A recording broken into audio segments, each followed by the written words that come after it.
Por aquele tempo, em dia de sábado, Jesus passou pelas searas e os discípulos dele, que estavam com fome, entraram e pegaram algumas espigas para comer.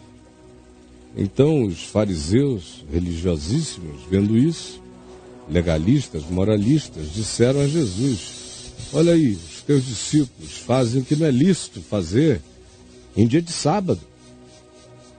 Mas Jesus lhes disse: não lestes o que fez Davi quando ele e os seus companheiros tiveram fome? Como entrou na casa chamada de Deus e comeram os pães da proposição, os quais não lhe era lícito comer, nem a ele, nem aos que com ele estavam, mas exclusivamente era destinado aos sacerdotes?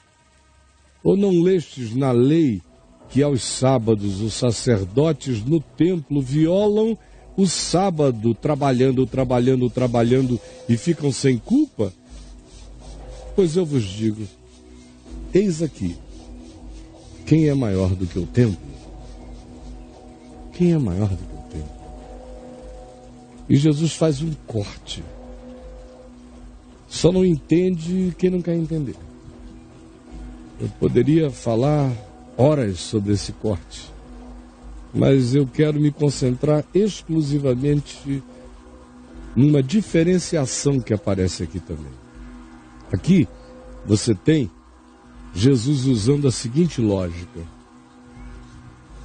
Ele diz: ora, se a lei, com todas as intransigências que vocês defendem, o modo como vocês a defendem e o modo como vocês a interpretam, fazendo-a ficar cada vez mais sem misericórdia para com aquele que transgrida.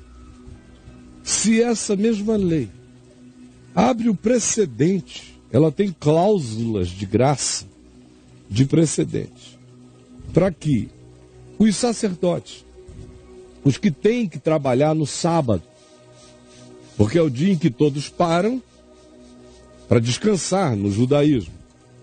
E no templo, antigamente, hoje só tem sinagoga. Mas no passado, há 2000 anos atrás, havia o templo de Herodes, o Grande, lá erguido, destruído pelos romanos nos anos 70 dessa era cristã.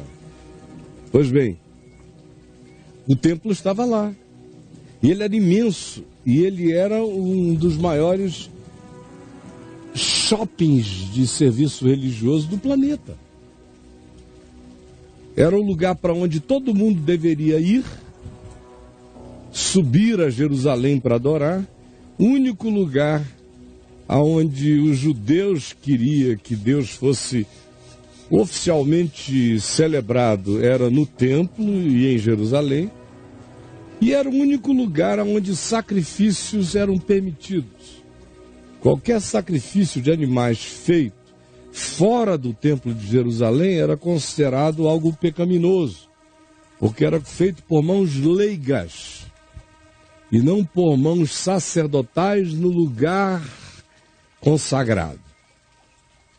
Jesus usa essa lógica e diz: escuta, se a lei diz isto, como é que ela abre uma cláusula para que em dia de sábado os sacerdotes, os operários da religião, trabalhem dioturnamente, matando pombinhos, matando bois, touros, ovelhas, carneiros, fazendo oferendas diversas, carregando o fruto da terra para fazer oferta de ação de graças, oferta de manjares diante de Deus.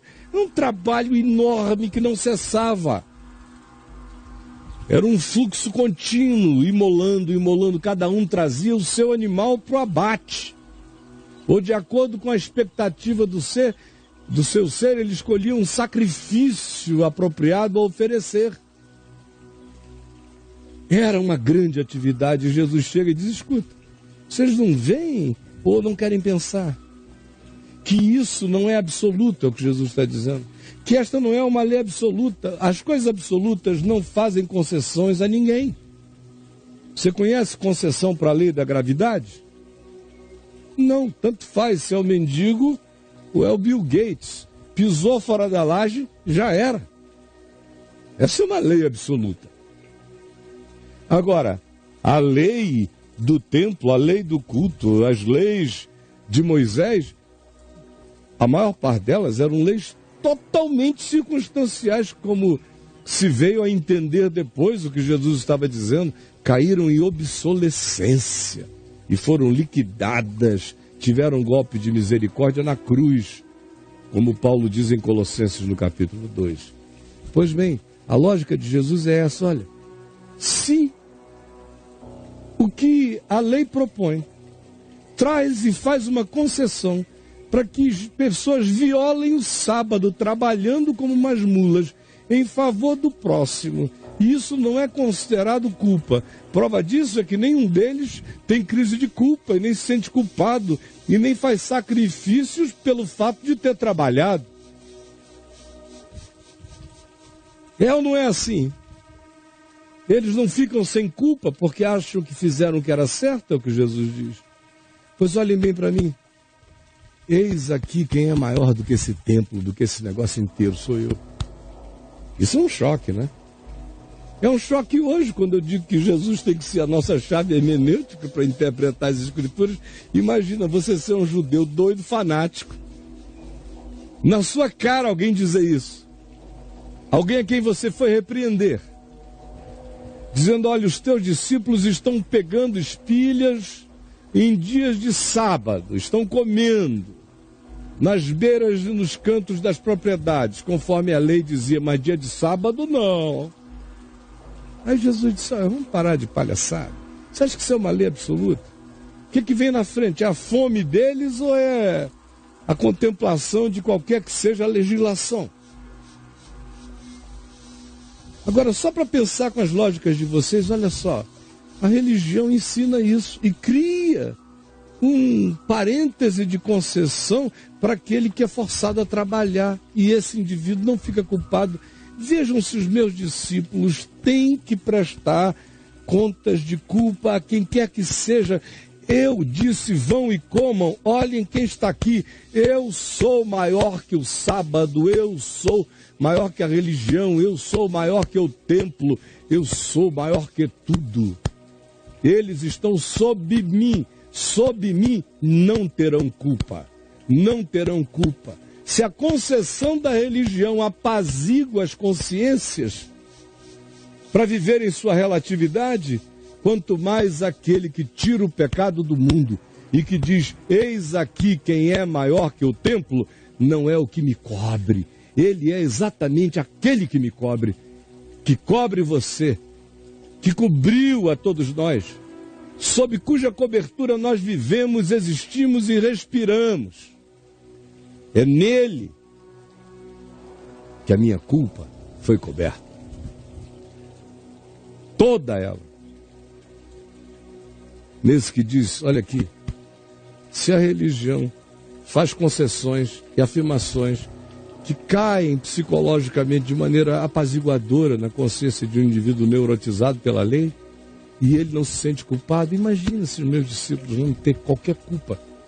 Se eu disse, sirvam-se. Se eu disse, tudo é vosso, e vós sois meus, e eu do Pai. Se eu estou ensinando dia a dia eles a viverem para além de tudo isso. E por que eu estou fazendo? Porque se o templo oferece esse tipo de alforria, eis aqui quem é maior do que o templo. Eu não sei como se constrói qualquer templo depois de Jesus ter dito sinceramente isto. Você que perdeu a paz que a religião um dia pretendeu te dar, que chegou à conclusão de que tudo que acontece ali são sacrifícios de bodes e de touros que não podem pacificar a pessoa para sempre. É tudo circunstancial. Mas que creu, aprendeu e discerniu que em Jesus o Cordeiro fez um único sacrifício uma vez por todas e ele tira o pecado do mundo. Portanto, já não há mais nenhuma condenação para todo aquele que está em Cristo Jesus. porque a lei do Espírito e da vida em Cristo Jesus nos livrou da lei do pecado e da morte. Ó Senhor, por favor, que meramente pela palavra, que não precisa ser longa, só precisa ser verdadeira, dita com sinceridade, e ei-la aqui com toda a verdade e sinceridade, apresentada aos sentidos de milhares que nos veem e nos ouvem agora. Por favor, Espírito Santo, realiza o que só Tu podes fazer e ninguém mais.